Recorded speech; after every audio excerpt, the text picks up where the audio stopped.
l'issue de la réunion de lancement de l'accord de partenariat stratégique. À cet égard, je tiens à féliciter nos experts et nos ministres qui, au sein du comité conjoint d'exécution et de suivi, ont produit un travail de qualité. Mesdames et Messieurs, la Côte d'Ivoire et le Ghana sont considérés avec le Nigeria comme les locomotives de la communauté économique des États de l'Afrique de l'Ouest. Aussi, je voudrais saisir cette occasion, Monsieur le Président, pour vous féliciter chaleureusement pour la qualité de votre leadership à la tête du Ghana, qui, malgré un environnement international défavorable, marqué par des crises et des conflits de tous ordres, demeure l'une des économies les plus importantes de notre région. Et je voudrais ajouter qu'au plan politique et diplomatique, j'avais personnellement souhaité que vous continuiez d'être président de la CEDEAO pour une 3e année, tant votre leadership au niveau de la sous-région a été bénéfique pour la CEDEAO. Je voudrais aussi noter que notre réunion de ce jour se tient dans un contexte régional et international marqué par des défis et des menaces multiformes auxquels la Côte d'Ivoire et le Ghana, tout comme les autres pays du monde, sont confrontés. Je pense que c'est en ces moments pareils qu'on a besoin d'un diplomate chevronné et d'un homme expérience comme vous. Ces défis et menaces nous interpellent et exigent de nous une grande mutualisation de nos efforts. Dans ce contexte, nous devons agir de façon concertée pour, entre autres, juguler les menaces terroristes transfrontalières, lutter contre la contrebande des produits agricoles, minimiser l'impact du changement climatique et éradiquer le phénomène de l'orpaillage illégal qui pollue nos eaux, en particulier les bassins versants des fleuves Tanoé et Bia. Et je sais que nos collaborateurs font beaucoup d'efforts sous notre autorité à trouver des solutions à cette situation malheureuse.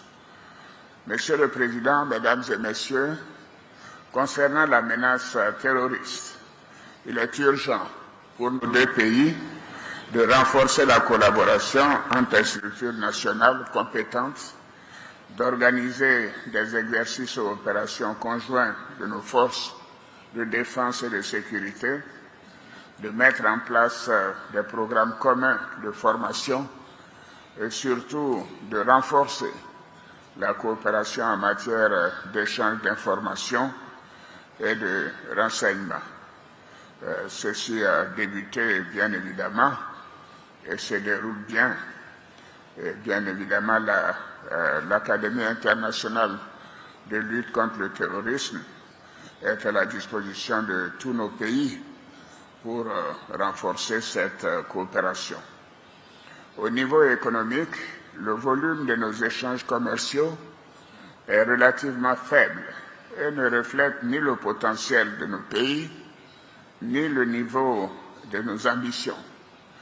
Il est donc indispensable de mettre en place des politiques favorables à un environnement économique et commercial attractif.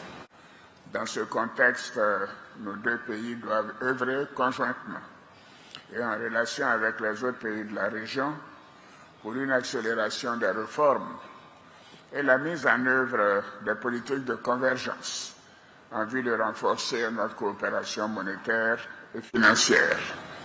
Ceci permettra l'avènement de l'ECO dans des délais rapprochés, car l'ECO est l'ambition pour nous d'avoir la monnaie commune, la monnaie unique que les populations d'Afrique de l'Ouest attendent depuis fort longtemps. La mise en place de l'ECO est véritablement une urgence et nous devons travailler ensemble pour que cela parvienne dans les plus brefs délais. Enfin, en ce qui concerne l'économie du cacao, le président Nana Akufo-Addo et moi-même avons signé une déclaration commune, dite déclaration d'Abidjan, pour traduire notre volonté de définir une stratégie commune en vue de trouver une solution durable à l'amélioration des prix perçus par les producteurs. Dans ce cadre, notre objectif d'atteindre un taux de transformation du cacao de 50% dans quelques années a été également réaffirmé. Mais nous devons aller encore plus vite pour que ce taux approche les 80% d'ici 2030.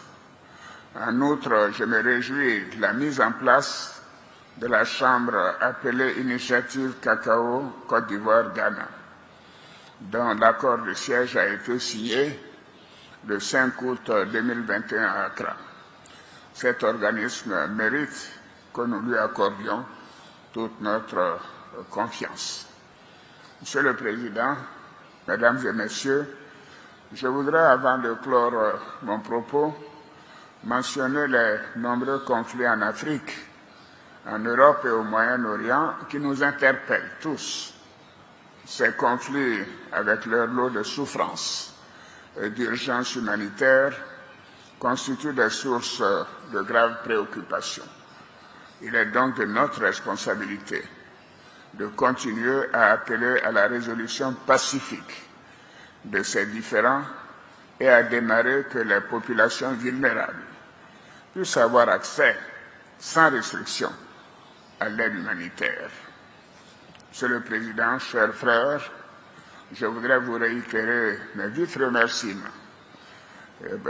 au Président Nana Akufo-Addo pour sa présence qui démontre encore une fois notre attachement à la coopération ivoiro-ghanéenne. Vous savez à quel point nous sommes attachés au peuple ghanéen et je voudrais vous remercier pour toutes les attentions dont j'ai été l'objet chaque fois que je me suis rendu au Ghana, que ce soit à Accra ou à Kumasi, tout en souhaitant de bons et fructueux travaux à tous. Je déclare ouverte la première conférence au sommet des chefs d'État de l'accord de partenariat stratégique entre la Côte d'Ivoire et le Ghana. Thank you all.